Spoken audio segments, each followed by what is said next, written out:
Halo Sobat Sehat, perkenalkan nama lengkap saya Oktaviana Belandi Manimau dengan NIM 2407010080. Saya dari Universitas Nusa Cendana Kupang, Fakultas Kesehatan Masyarakat, Program Studi Ilmu Kesehatan Masyarakat. Di video kali ini, saya akan menjelaskan mengenai masalah gizi yang terjadi di Indonesia, yaitu anemia gizi, stunting, dan juga wasting. Nah, daripada penasaran, yuk simak video kali ini. Yang pertama, anemia gizi. Nah, Sobat Sehat, anemia gizi merupakan kondisi di mana tubuh mengalami penurunan hemoglobin dan juga jumlah sel darah merah yang berada di bawah batas normal. Dan ini merupakan akibat dari seseorang yang kekurangan asupan zat gizi dalam pembentukan hemoglobin dan juga sel darah merah. Nah, penyebab anemia gizi ada bervariasi. Yang pertama, asupan zat gizi yang tidak adekuat. Dalam hal ini, kurangnya asupan makanan yang kaya akan zat besi, vitamin B12, dan asam folat dalam pola makan sehari-hari. Yang kedua, gangguan penyerapan. Dalam hal ini, kondisi medis seperti penyakit atau bahkan setelah operasi lambung dapat mengurangi penyerapan nutrisi penting. Yang ketiga, peningkatan kebutuhan. Dalam hal ini, pertumbuhan pesat bayi, anak-anak dan juga remaja, serta peningkatan kebutuhan nutrisi selama kehamilan dapat menyebabkan tubuh kekurangan akan zat besi. Nah, berkaitan dengan pencegahan anemia gizi, ada beberapa hal yang perlu diperhatikan. Yang pertama, perbaiki pola makan. Dengan cara apa? Dengan cara mengonsumsi makanan yang kaya zat besi seperti daging merah, sayur hijau tua, dan juga kacang-kacangan. Lalu mengonsumsi vitamin C yang dapat membantu penyerapan zat besi dan folat. Lalu yang kedua, suplementasi. Dalam hal ini mengonsumsi suplemen zat besi ataupun multivitamin sesuai anjuran dokter, terutama bagi kelompok rentan seperti ibu hamil dan juga anak-anak. Yang ketiga, ada edukasi. Dengan memahami pentingnya gizi seimbang dan juga cara terbaik untuk menyerap zat besi dari makanan, serta menghindari konsumsi teh dan juga kopi berlebihan, lalu berkaitan dengan tata laksana anemia gizi. Nah, yang pertama, identifikasi dan perbaiki penyebab. Lalu yang kedua, ada suplementasi. Ya, kurang lebih sama dengan memberikan suplemen zat besi, intravena, asam folat, ataupun vitamin B12 tergantung pada jenis defisiensi yang menyebabkan anemia.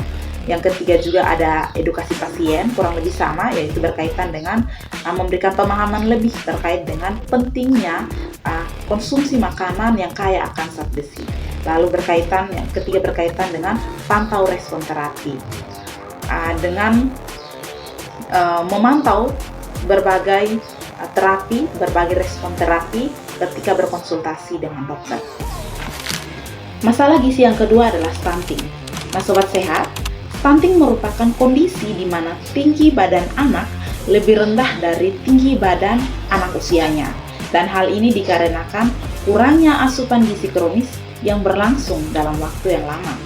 Masalah ini mulai terjadi sejak dalam kandungan dan akan terlihat jelas saat anak berusia kurang lebih 2 tahun. Stunting disebut juga sebagai kegagalan pertumbuhan anak di 1000 hari pertama kehidupannya.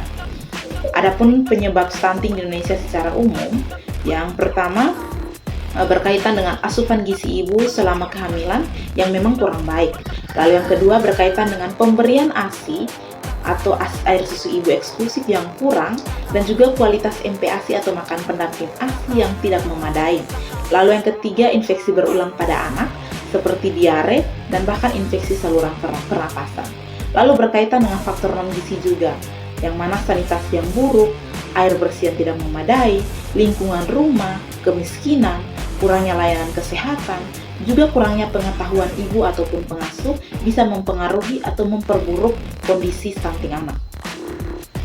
Adapun dampak dari stunting, yaitu yang pertama pertumbuhan fisik yang terhambat, yang kedua perkembangan kognitif otak yang lambat, lalu risiko kesehatan jangka panjang seperti penyakit degeneratif dan juga produktivitas rendah di masa dewasa. Nah, berkaitan dengan pencegahan dan juga tata laksana dari stunting, sebenarnya ada beberapa. Yang pertama berkaitan dengan harus ada fokus intervensi pada 1000 hari pertama kehidupan dari awal kehamilan hingga anak berusia 2 tahun. Lalu berkaitan dengan pemberian ASI eksklusif selama 6 bulan pertama, kemudian MPASI yang bergizi cukup dan juga jenis dan juga bervariasi. Lalu perbaikan sanitasi dan juga akses akan air bersih, juga adanya pelayanan kesehatan ibu hamil, pemeriksaan gizi, pemantauan tumbuh kembang anak melalui posyandu ataupun fasilitas kesehatan, juga harus adanya edukasi masyarakat ataupun keluarga mengenai gizi dan kesehatan ibu dan juga balita yang lebih. Masalah gizi yang ketiga yaitu wasting. Sobat sehat, wasting merupakan suatu masalah gizi yang menunjukkan status berat badan rendah untuk tinggi badan anak yang mengindikasi kekurangan gizi akut. Anak yang mengalami wasting akan tampak sangat kurus, tulang menonjol, dan tubuhnya terasa sangat lemas. Adapun penyebab dari wasting, yang pertama, asupan gizi yang tidak memadai, yakni kurangnya ASI eksklusif dan juga MPASI yang berkualitas. Yang kedua, pola makan yang tidak memenuhi kebutuhan gizi anak yang disebabkan karena kurangnya akses terhadap makanan bergizi. Lalu yang ketiga, penyakit infeksi berulang. Nah, penyakit seperti diare, infeksi saluran pernafasan, ataupun kecacingan dapat mengganggu penyerapan nutrisi. Lalu yang keempat, kurangnya imunisasi yang membuat anak rentan terhadap penyakit.